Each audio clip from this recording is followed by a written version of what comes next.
shoes and out the door. 5, I'm alive. 6, 7, 8, feeling great. Hello, Beyond Your Wildest Dreams tribe. This is Dr. Noah. We wanted to make you aware of our carefully selected Product of the Month and Book of the Month for 2017. Keep in mind all the links and discount codes for the book and products will be listed in the show notes in iTunes and on our website at www.beyondyourwildestdreams.com at the Listen Now tab. Our book of the month is The Hidden School, Return of the Peaceful Warrior by Dan Millman. This book is the long-awaited conclusion to the international best-selling Peaceful Warrior saga. Our product of the month is Dr. Cowan's Garden, nutritionally powerful and playful vegetable powders. These powders are a clear and direct way to nutritional diversity. Check out my podcast with Dr. Cowan this month for all the details. Get 20% off your first order using the code BYWG.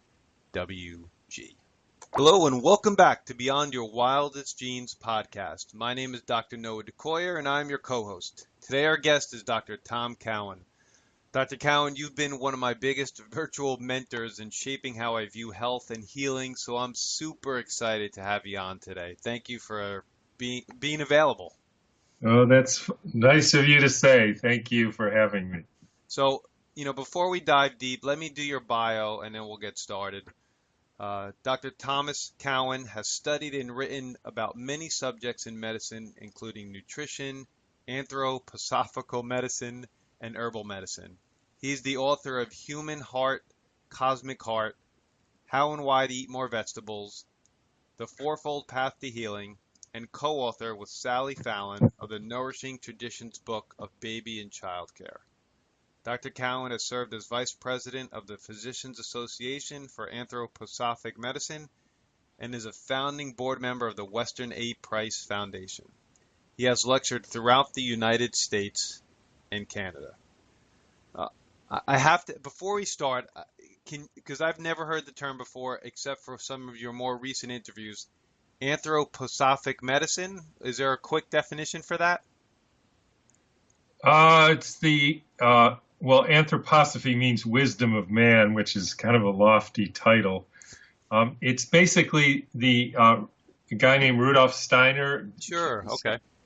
So he had a philosophy which was called anthroposophy, and then he wanted to apply it to various practical areas of life. So essentially he started anthroposophical schooling, which is called Waldorf schools. Oh, okay. All right. He started anthroposophical gardening, or farming, which is called biodynamics. And then he started anthroposophical medicine, which is called anthroposophical medicine. So they should have a different title for that. But they don't. I'm so familiar with biodynamic farming and the Waldorf School and Rudolf Steiner, but just not that term. So thanks for clarifying that for me and for our audience. I appreciate it. That's just the generic term for the philosophy that comes out of his work. Okay, thank you. So today we could talk on a multitude of topics, but today we're here to talk about your new company called Dr. Cowan's Garden. But before I even start, I want to just mention that in our show notes, in our weekly email, there'll be links to all these products. Dr. Cowan was generous and gracious enough for our audience, created a 20% off first purchase code, which is BYWG, but all of that stuff will be in all the show notes, so please, it'll be easy to find this stuff.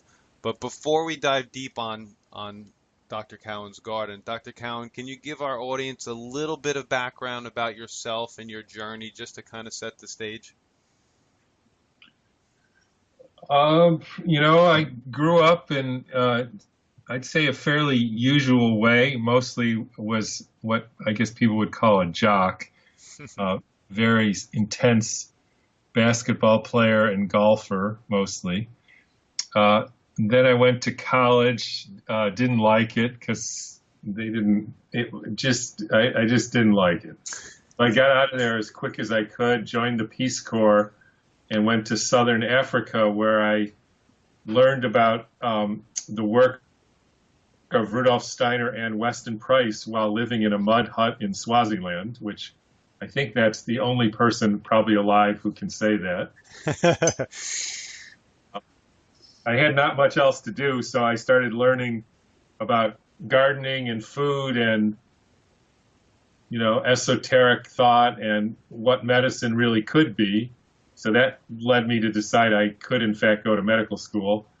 And from the beginning, I was not interested so much in being a conventional doctor. So I've been doing food medicine and anthroposophical medicine and herbal stuff, and more so just trying to figure out what's real and what isn't real. It's harder than you think, or maybe not, but most of what we tend to believe is true in just about any realm there is, it turns out to be not true. And that's particularly the case in science and medicine. Or as I sometimes say, the trouble with science is it's not very scientific. I couldn't agree more. It seems as we get more technologically sound, the confusion just grows deeper and deeper. Yeah, something like that. So it's been whatever. My interest, I don't know that it's a quest, but just interest to figure out, I can name so many examples, but, the one that comes to mind is one of the hallmarks, the crown jewels of modern biological theory and thought is the primacy of the sodium-potassium pump in regulating the fluid balance in a cell. There's been Nobel Prizes awarded for it. It's really the crown jewel of understanding cell biology. Everybody accepts it. There's drugs based on affecting the sodium-potassium pump. And it turns out it's basically nonsense. I mean, who would have thought? And it's not like I set out to figure out that this thing that I learned in high school biology and in medical school is nonsense. It just kind of, I just kept following the thread of understanding until it became clear that it just can't be. I mean, and there's so many examples of that. I don't know if we want to go into that. Well, I'd just like to say one of the first interviews I think I heard you on, probably, I could be way off, probably was Underground Wellness with Sean Croxton, and you were talking about the heart, how the heart really pumps and works. And like I said, I could be way off base, but that really kind of turned me on to just thinking about things differently and really finding out how do things really work. Right. Well, the heart doesn't pump. Exactly. So if anybody's interested, go back into the archives of Underground Wellness and listen to Dr. Cowan's interview, because it was one of my favorite interviews of all time for sure. Yeah. Well, that's another one. The heart is not a pump, and there's a lot of them. It isn't.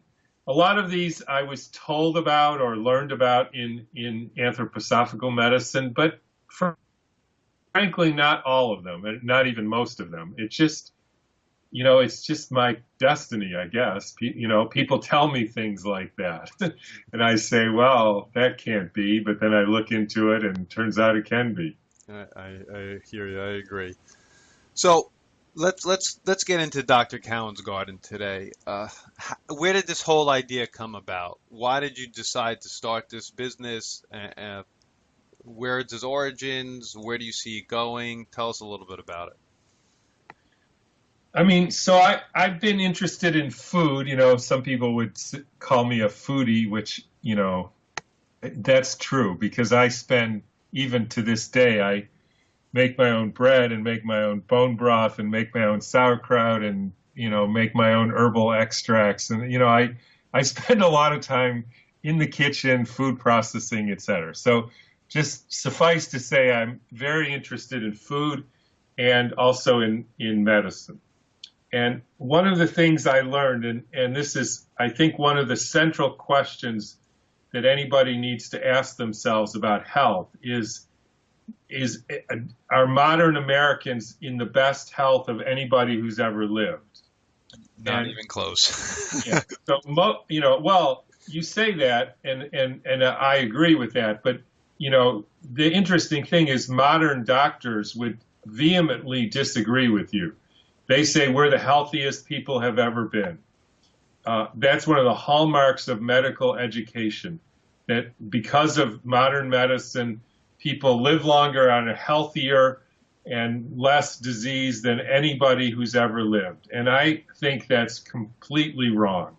So, and that's basically what Weston Price found, was that there are lots of people out there who live long, healthy, disease-free lives much better in a way than modern humans, Western Americans. It's not even close as far as their disease incidence and their disability and cancer rates, autoimmune, you name it, we have it, they didn't have it. So because of that, then I tried to study, well, what did they do? Because I don't think it's genetic. There may be some component of that, but that's not the answer. It's really how they lived. And then I lived in a traditional African culture for a while and got a firsthand view of it, and then have studied it pretty extensively for almost 40 years. And one of the things I figured out, and of course I didn't figure this out myself really, but is that the number of plants and animals that traditional people eat is far more than modern Americans. So, for instance, the native Californians ate approximately 110 different plants per year. There's a group in Africa, sort of a hunter-gatherer group, where they eat between 300 and 400 different plants and animals per year, sometimes up to 40 to 50 per day. Wow. And modern Americans eat between 20 and 40 per year and about 6 per day. And that's like tomatoes, because ketchup, and French fries, that's potatoes, corn, wheat, beef, and iceberg lettuce. That's about it. Right. So that to me was, there's a lot of evidence on that, that produces health from a number of different standpoints. Phytonutrients, diversity creates diverse microbiome, a whole lot of different reasons why eating diversity in the diet is a good thing for you. It's like you get the whole pharmacy of nature instead of just a few things, and then you need the pharmacy from the pharmaceutical companies. And the other thing I quickly learned was that a lot of these plants were either wild plants, which tend to have more concentrated nutrients, or perennial plants, which means plants that live more than 1 year. So kale and tomatoes and eggplant, those are annual plants. And it's not that I have anything against eating annual plants, because I don't, and I eat them, basically every day. But there was always at least, a certain percentage, sometimes up to half or more, were perennial and wild vegetables. And so, being the foodie that I am, I decided to set out to get wild and perennial vegetables in my diet, and tried to do that for, 20 some years. And it was pretty difficult because you can't go to the farmer's market. They don't sell them in stores. There was really no source of perennial and wild vegetables, which is ironic for people who are eating what they say is a paleo or a traditional or ancestral diet. They never eat any of the vegetables that were eaten by paleo or traditional or ancestral people. So that's a little weird. That led me to, start gardening more and growing tree collards and ashitaba and janura. These are perennial vegetables. And so I got to the point where I could do it, but basically none of my patients could do it, which, fair enough, but that didn't seem right to me. So the next step was, we had this garden to grow things. I went to a restaurant and learned how to make very flavorful powders out of fresh vegetables. We learned about mirin jars to preserve them, and I presented to my children and my wife, hey, we could we could grow these perennial and source wild vegetables, make them into powders, and be the people who are, you know, revolutionizing the vegetable component of the American diet. And that's basically how we got started. Yes. So you basically led into essentially the next several questions that I had. So I'll ask questions that you kind of answered already, but I want you to just flesh them out a little bit because you did a wonderful job there. Now these powders, they're not necessarily used to be in place of veggies, but as a way to get more nutrients into what you're eating on a daily basis. Is that a fair statement? Right. So, for instance, you know, I typically I like intermittent fasting. So let's say I'll stop eating at 6 o'clock the night before, so no more food after that, and then around 10 to noon the next morning. So that's like after a 16 to 18-hour fast. I'll make soup. And so we've already made the bone broth that's sitting in the fridge, and then I'll saute 4, 5, 6 different vegetables that whatever came out of the garden, like leeks and onions and kale and carrots and beets and, you know, bok choy, whatever. So the usual sort of thing. And then you put bone broth on top of it, and then because I don't have burdock every day, and I don't have tree collards every day, and I don't have ashitaba, those are sitting on my counter as powders, and I put like a quarter to a half a teaspoon of each in my soup. And now instead of having just annual vegetables, maybe 4 or 5, which is probably better than some people, I have, you know, 12 or 8 or 10 different vegetables that are not only add flavor and, you know, spiciness. You can put pepper powder or charred eggplant powder. So it adds flavor, spiciness, but I've now increased the diversity and the phytonutrient content of my soup dramatically, and it's no more difficult than opening a box of Kellogg's cornflakes, which I haven't done in probably 50 years.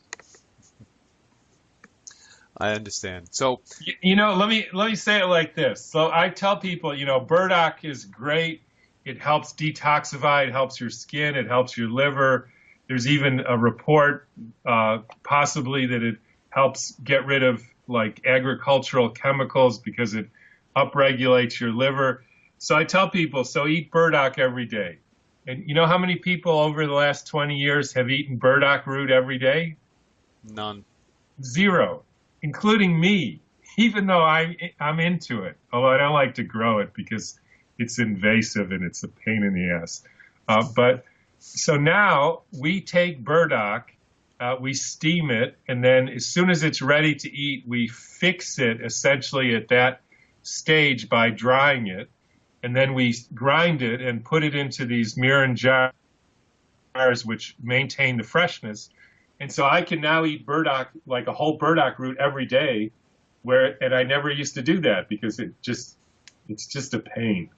So that's why we did this. So, personally, one of the reason why I was so interested in doing this interview is that my entire family are avid gardeners. In fact, you know, I have my own garden, and I plant one for my grandmother. My father has 2 gardens. My brother has a garden. We dehydrate, freeze, ferment, just like you. So I'm a foodie, just like you. And this is why your products and your produce intrigue me so much. Now, do you grow all of these plants that you make the powders into, or do you source them from other places? Yeah, you know, we don't have, first of all, it's not even my actual property. It's a friend of ours is letting us use, it's a little bit under an acre. And so we grow a lot, and it's amazing how much in a great place like Napa you can grow, how much you can grow in a year. So like all the tomatoes in our tomato salt are from our garden.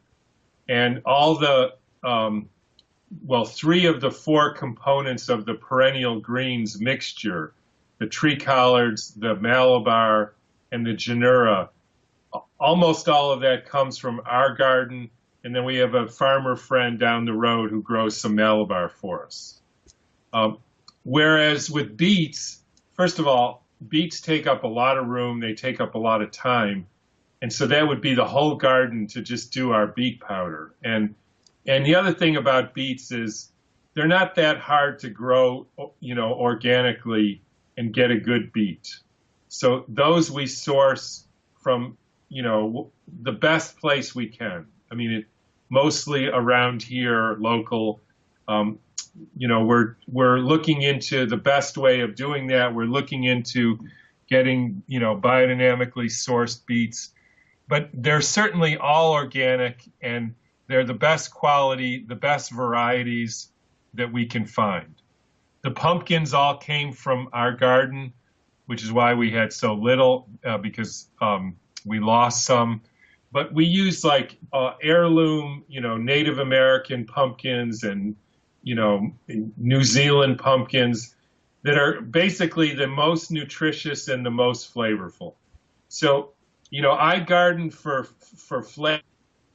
flavor and for nutrition.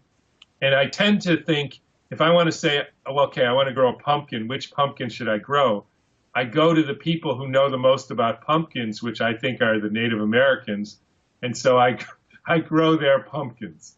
Now, to some people that may not sound very scientific, but I tell you, once you figure out who knows, like the Russians knew the most about kale, so we use Russian kale, scarlet kale, which is a Russian variety. So that's how I do it. So we don't grow 100% of everything in our line. We're now just way too big for that. But everything is the best source we can get it, and that's what we're continuing to do. And we're going to continue to push for even better, more biodynamic stuff, even contracting with farms, because one of our missions was, we want, wherever we're processing, whether it's, Northern California or whatever, I mean, we would like the whole farming community to be, get help from us in being economically viable, because they're growing the best biodynamic stuff for us. We're paying them to do it, and they're having a good old time making a great biodynamic farm. I mean, that's the world that I envision. Whether that's going to happen or not, who knows? But that's the world that I envision, and my wife and 2 sons. That's a vision I could stand behind for sure. Now, yeah, I mean, just imagine if all the farmers were, biodynamics or permaculture, organics, whatever. I don't want to quibble on whether if you're a great organic farmer. I mean, that's fine. I know. I totally agree. Now, you have some really unique products. If you have never heard of, most I've heard of before, and some I grow, but I'd like you to give a little insight on some of the little bit more obscure products you have, like chala, shaga, ashitaba. These things are not normal vernacular or common plants. Why are they different or special, or what do they have to offer? You touched on why burdock is so good, but how about some of the more unique products that you guys have? So, yeah, it's a great question. And you go back to the mission, which is wild and perennial foods, because, it's true. People don't need to get carrot powder from us to eat carrots. People eat carrots. Now, it's also true that, you may not always have a carrot, and if you have some carrot powder, you can put it in your soup, and it may make your soup better. So, but the real mission is, okay, no, people are not eating wild foods. They're not eating perennial foods. Where can we source them and have them in an easy to use form? So then you take something like cholla buds, which is spelled Choalla. So this was one of the sort of special, you might call it superfoods of the Native Americans in the Sonoran Southwest desert. And it's essentially got 2 main uses. One is it's a very rich source of calcium, and the other has a kind of an anti-diabetic drug similar to the drug metformin. And it's the bud of a cactus, which you can, wild harvest and then dry it, and then it'll store forever, years. And then you can we bought them from a guy who contacted us who heard me on a podcast and said, "Oh, that's what I do. I'm a forager." So first of all, the first good thing is this guy we can help him make a living because he doesn't have a market really. He doesn't know how to sell things, but he knows how to collect things. And he's been collecting them from an unspoiled area that he's been working for decades. So he collects the cholla buds. They're dried, so we put them in a pack. And all you need to do is you have to think ahead, but you rehydrate them for about a day. And then they get this sort of mushy, mushroomy thing, and you can saute it in stir fries or put it in soup. And I wouldn't say it's the best tasting food in the world because some of the things are purely or mostly for taste. And other things like cholla buds are for, nutritional diversity and the medicinal value. And they taste a little bit like mushrooms or asparagus or something. So some people may like that. So we always have a few. We soak them. We add them to the soup. It's great for diversity. So that's that one. Chaga is a mushroom that grows only on birch trees in northern forests. I first heard about this because when I was a teenager, believe it or not, I used to read a lot of dark Russian novels, which my sister used to tease me about. But anyways, I did. And I read a book by Solzhenitsyn called Cancer Ward, where this guy, which may have been an autobiographical book, cured himself by drinking this fungus from a birch tree, which was chaga mushrooms. And so I've been interested in chaga as a medicinal mushroom for cancer and other metabolic things for 30 years. So we found a company in Quebec, which, as far as I know, my son checked it out more than I did, but they go into the, sort of virgin forest in northern Quebec with horseback and sustainably harvest this chaga, put it into nuggets, and send it to us. Not just us, but other places probably. And so you make it into a tea, and all I can say is over the years, the people who have serious health problems who drink chaga tea do better than the people who don't drink chaga tea. And so I sometimes drink chaga tea. So that's that one. Ashitaba is a native biennial, which means it grows for 2 years, native to Indonesia, Philippines, Japan. It's probably the most nutritious vegetable on the planet, or one of them. It's the only edible Angelica family herb or plant. It has a kind of celery taste, and it has a very potent antioxidant in the stem called chalcones, which is being intensively studied as a anti-cancer medicine. So not only does it have more nutrients by about double as kale, but it has very strong medicinal properties. We were also told that by a Japanese guy at a fair, you'll never grow this in California, which of course, gardening, of course, is a competitive sport, as I'm sure you know. And so that got my juices flowing. And I will admit, it's tricky to grow. So you have to shade it and then uncover it, and it's definitely finicky. But we and a biodynamic friend of ours have grown enough to get 500 or so jars, and we're working on sourcing more of that. So those are the three you mentioned. I'm happy to go through any other one, but Well, let me switch the question a little tiny bit now. So what are some of your favorites? so I put burdock root in my soup every day. I also one that we don't sell, which is I grow summer savory, which is it sort of helps reverse the aging process, I think. So I use that, but we don't sell that. Next year we will. Good. I use ashitaba powder every day, but some of them I use almost entirely for flavor, like eggs with our pepper salt. And so these are about 6 different varieties of peppers, some bell peppers, some sweet peppers, some hot peppers, and we mix that with a little bit of Celtic salt, and you sprinkle that on eggs, and it's just so much better tasting than anything else I've ever eaten on eggs. We put charred eggplant. If you make popcorn and you put butter and then you put charred eggplant, which we take, those are all our eggplants, I think. And we char them on an open fire and then dehydrate them and mix it with a little leek powder and pepper salt. It's amazing flavor on fish or eggs or popcorn or rice or whatever.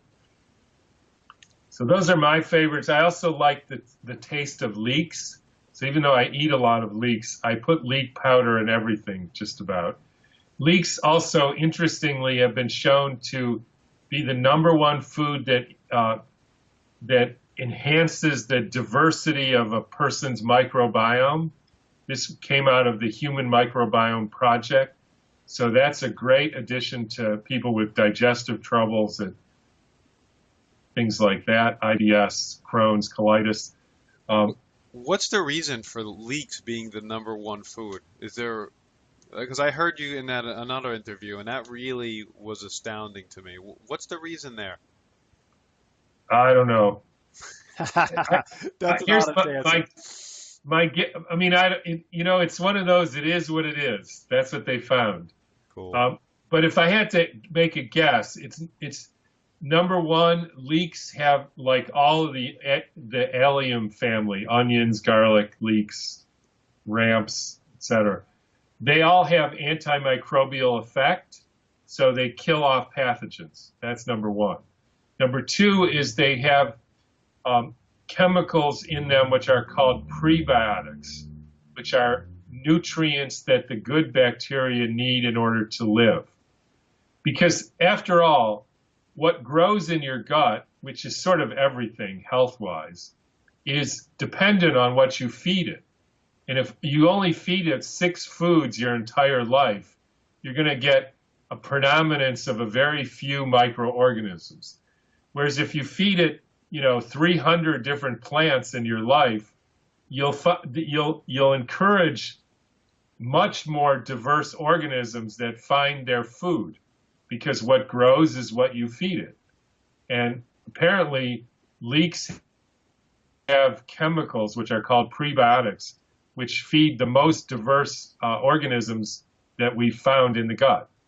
I'm not saying there's, that onions aren't good or ramps aren't good or, all that. The more you can eat, the better. And I'm not even talking about huge bowls of leeks. Like half of a leek is enough. The green part is a little better than the white part, but you know what I mean? It's not like you need to eat a bushel of kale, like 2 or 3 leaves, that's enough, and then you eat something else. Right. That's very wise It advice. tastes better. I mean, nobody really wants to eat a big salad bowl of kale, but if you put, 7 or 8 different vegetables, it's, with then powders that increase the flavor, I mean, you're talking about really tasty food then. I think that's the key. I agree with you. Flavor is so important. Now, Yeah. other products that we love and support, like Breakaway Matcha and Alatura, use the same Myron glass jars you do. Why are they so important? Yeah, and nobody quite knows how to pronounce it, but I think it's actually French, Miron, or I'm not going to try that, but I'll take yeah, I your say word for it. Miron jars. So the story was, the urban myth, if you wanted to say, was that they were found in the pyramids. They had some oil in it. Somebody opened it up, tasted the oil, and it was fine. So that's 4,000 or whatever years. And so then some Swiss guys got a hold of it and reverse engineered it and found that the color and the thickness screened out pretty much all but the UVA light, and that if you put stuff in there, biological stuff, it doesn't degrade. It actually enhances the energy of the product, which of course needs to be verified, but there are some interesting studies on it. And so before I was going to put powders in a jar and let them just degrade, I wanted to see if this was real. So before we even launched this company, I grew a cherry tomato plant and picked two, you could say identical cherry tomatoes. Of course, they're not 100% identical, but close enough. And put one in a mason jar and one in a mirin jar and put them on the counter. The one in the mason jar, was mushy and moldy and all that in about 4 to 5 weeks, which was actually longer than I thought. But the one in the mirin jar was essentially edible after at least 4 months, maybe 5 months. And we have a picture of that on our website. And that did more to convince me that there's something real in these than the urban myth about the Egyptians. So that's why we decided we could do this. We could preserve it and put our powders in these mirin jars as soon after we process them as possible. And I have now, I have a mint powder that I made, it's probably 2.5 years ago. And if you open it up, it smells like fresh mint. And, I go by taste and smell, a little bit the chemistry, but I don't care that much about that. So when I hear people saying, oh, they have Ashitaba powder too, it comes from, Japan, and they have freeze dried or do this fancy, spraying technique, which is fine. But I open the jar and there's no smell and there's no taste. And I don't know about you, but I don't eat food that doesn't smell or doesn't taste. No, I agree. So I don't like that stuff. And maybe they can test it and it has more magnesium than ours. I kind of doubt it. But the difference is I know what Ashitaba is supposed to smell like, because just yesterday, I weeded it for a half an hour, and my wife and I struggled to put these covers on it, and they were ripped, and it was raining and all that stuff. But you end up knowing what this plant is like, because she spent a half an hour cutting the stalks, and you get this yellow stuff oozing all over, and that's the active ingredient. So if somebody says, well, how do you know there's yellow stuff in your powder? It's because, well, some of it's on Linda's hands, and the rest of it got into the bucket, which we brought to the kitchen, which they put in the dryer that night or today. So that's how I know. Good answer. I'll take it. Just a few questions left today. And it's a question, one of the questions I finish all my interviews with. Day in the life of Dr. Cowan, from waking to sleeping. What do I do? Yes, exactly. From waking, like kind of the rhythm of every day. Well, like I said, we usually stop eating at 5:36. I go to bed early, and then we have my wife and I have our usual exchange of, how come you're going to bed so early? And she wants to stay up a little later. But I read in bed, go to sleep, wake up, usually do some sort of exercise. Today I ran up some stairs and walked up a hill. Do some other things, answer emails, make my breakfast, which is usually the soup and the eggs, sometimes the sourdough bread that I make. Either garden or go to work. I don't work that much, but I garden more. have dinner, which is meat, fish, chicken, soup, vegetables, sometimes some grains, some fruit, usual stuff. And that's about it. Read, talk, whatever. It sounds like something I would like to do every day as well. Do you have any final words or any thoughts that you'd like to leave our audience with? Only check out our powders. I can guarantee you'll like them. Everybody does. Well, almost everybody, but 97%. And if you know anybody who knows how to grow ashitaba, give us a call. Yeah, Or if you have any wild foods that we haven't thought about, give us a call. that's a great. I hope. Yes, I just Not hauled much, a by the ton way. of Jerusalem artichokes from my garden. Yeah. That By and the I way, got. not mushrooms. Mushrooms put you into a whole different regulatory category, which, besides shaga, that's sort of not really a mushroom. But Right. we don't want to get into mushrooms You're talking someday. you're talking about reishi and things of that nature, right? Yeah, I Retail. mean, those are great wild dried foods, but the regulatory hurdles around mushrooms are, that's not for us. I hear you. I hear you. Well, please remember all the links will be in the show notes. It's www.drcowansgarden.com and use BYWG to receive 20% off your first purchase. Thank you so much, Dr. Cowan. My name is Dr. Noah DeCoyer, your co-host, and you are listening to the Beyond Your Wildest Genes podcast. If you'd like what you've heard today, please share this with your friends and family and encourage them to subscribe on iTunes. You can also sign up for our incredible weekly email at www.beyondyourwildestgenes.com. Thank you, and as my oldest son Hayden says, be awesome and never unawesome.